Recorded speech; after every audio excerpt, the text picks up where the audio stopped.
cápsula de historia, la que tiene por fin resumir los conceptos más complicados a la hora de resolver la guía número 4 de historia. El concepto que vamos a resumir en esta mini cápsula va a ser la de el Estado absolutista y en específico de la monarquía absolutista, la cual es muy importante para poder comprender las divisiones políticas, económicas, las guerras, las expansiones e incluso el conflicto al interior de la Iglesia Católica durante el periodo denominado como Edad Moderna. El Estado moderno y la monarquía absolutista.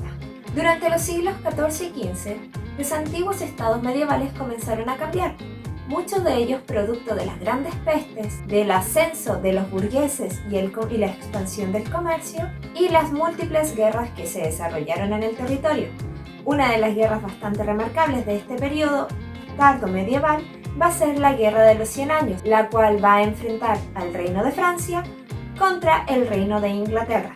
Al final de esta guerra, Francia se dará por vencedora, estableciendo el primer Estado moderno. Pero, ¿qué es el Estado moderno? El Estado moderno nace gracias a la consolidación de las monarquías.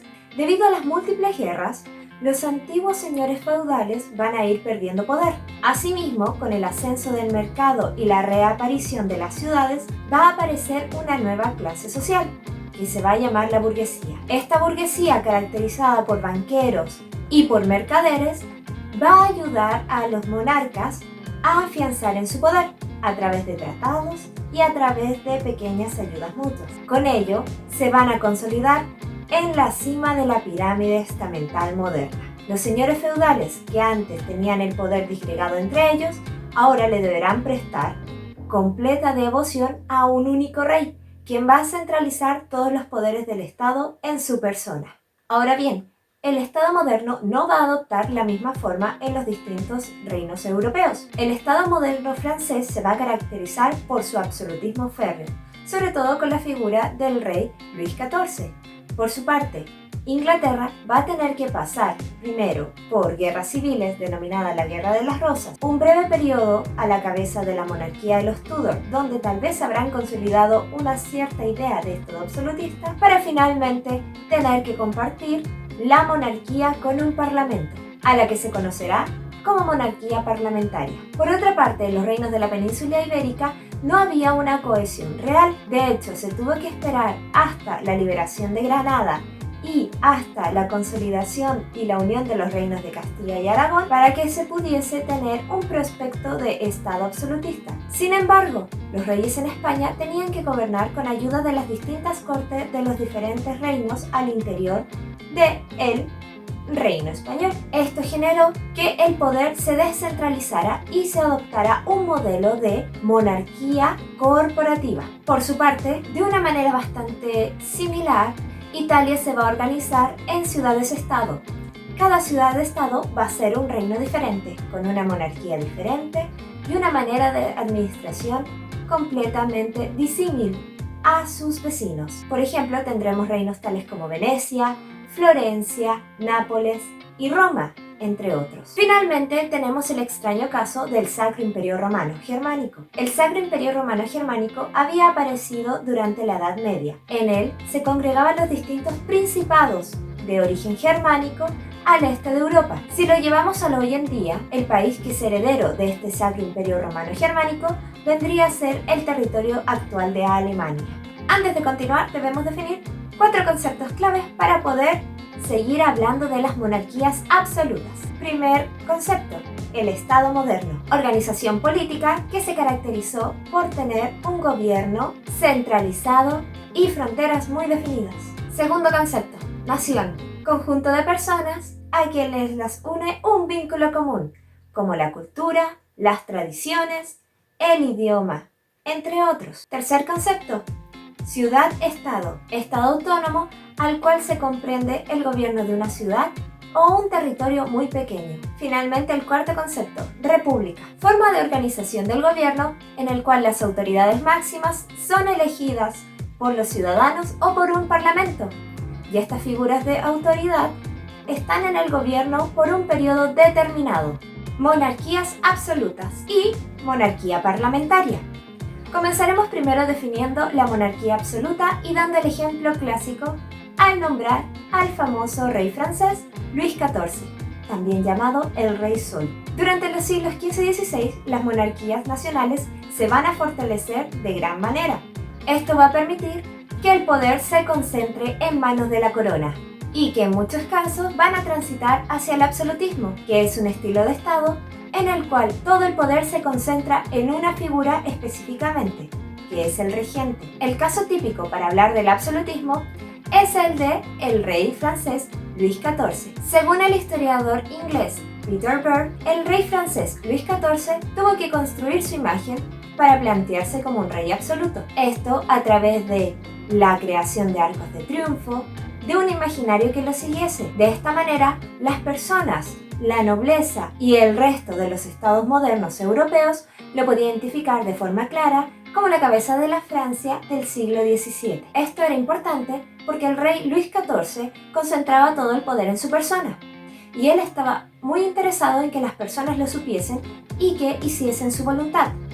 Se solía decir que el rey Luis XIV era un fanático y un practicante asiduo del ballet, en el cual él solía interpretar al sol y el resto de los bailarines tenían que bailar a su alrededor, pues todo tenía que girar en torno a él. Esto calificó para que se le diese el apelativo del Rey Sol o Le Roi Soleil. Asimismo, era tanto el control que tenía sobre el Estado que él decía el État c'est moi, el Estado soy yo, pues nadie podía contradecir a sus decisiones. Por otra parte, tenemos a la famosa monarquía parlamentaria, la cual se va a dar en Inglaterra durante el siglo XVII. Para esto debemos recordar un poco de la historia de Inglaterra. A finales del siglo XV, Inglaterra va a experimentar una cruenta guerra civil, la cual se va a denominar como la Guerra de las Rosas, en donde dos casas se van a pelear el trono de Inglaterra. Estas van a ser la casa de Lancaster y la casa de York.